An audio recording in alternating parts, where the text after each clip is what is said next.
এডাল জ্বলাই লৈছোঁ। আজি বহুত দিনৰ মূৰত তোমালৈ চিঠি লিখোঁ বুলি। বাহিৰৰ উৰুঙা বতাহজাকে মমডাল আহি কোবাইছেহি। চাওঁ খিৰিকীখন জপাই দিওঁ। 7 বছৰৰ আগৰ কথাবোৰ তোমাৰ বাৰু মনত আছেনে?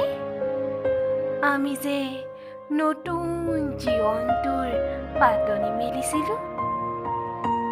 মোৰ গাত সেই অচিনাকি নিচা বাৰুকৈয়ে লাগিছিল। সিদিনা আছিল কাতিৰ কুঁৱলীসনা এটা কোমল পুৱা।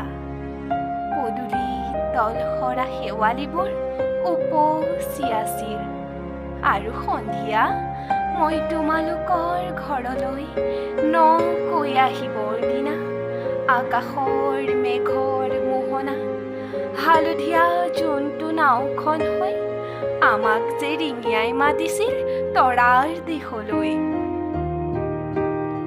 মই লোৱা কঁকালৰ ৰঙা ৰিহাখনলৈ তুমি বাৰু তেনেকৈ কিয় একেথৰে চাইছিলা? মোৰ কেনে লাগিছিল জানা?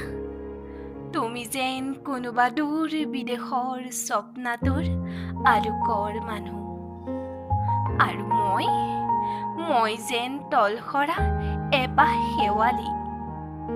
সেইদিনা মন সাগৰত মোৰ এৰি অহা আৰু আহি পোৱা অলেখ ঢৌৰ কঁপনি জাগিছিল। তোমাৰ জানো এইবোৰ কথা মনত নাই? আমাৰ দেউতাই যে চিঠিত লিখিছিল, আই তই নতুন ঘৰত হাঁহি মাতি থাকিবি।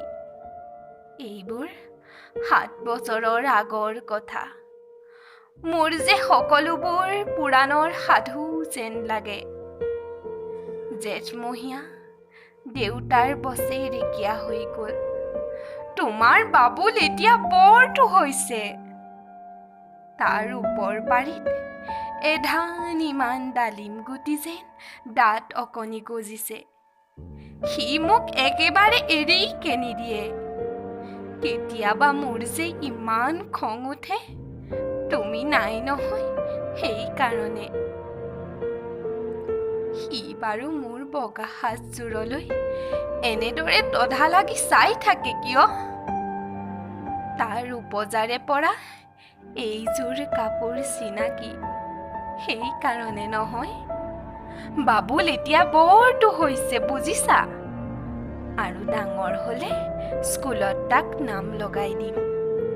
এই স্কুলত থকা সময়খিনি মোৰ যে বুকুখন উদং হৈ থাকিব ভাই। আৰু কি লিখিম? বিশেষ একো নাই। মোৰে শপত। তুমি যিদিনা উলটি আহিবা মোক আগতীয়াকৈ জনাবা দেই।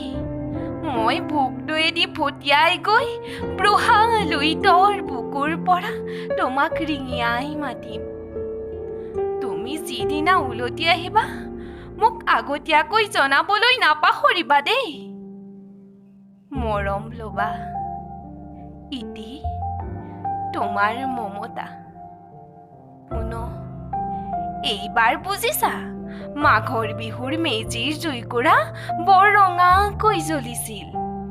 আমাৰ আইতাৰ কলি ছাগলীজনীৰ 2টা পোৱালি জগিছে। এটা শুদ্ধ বগা আৰু আনটো পখৰা।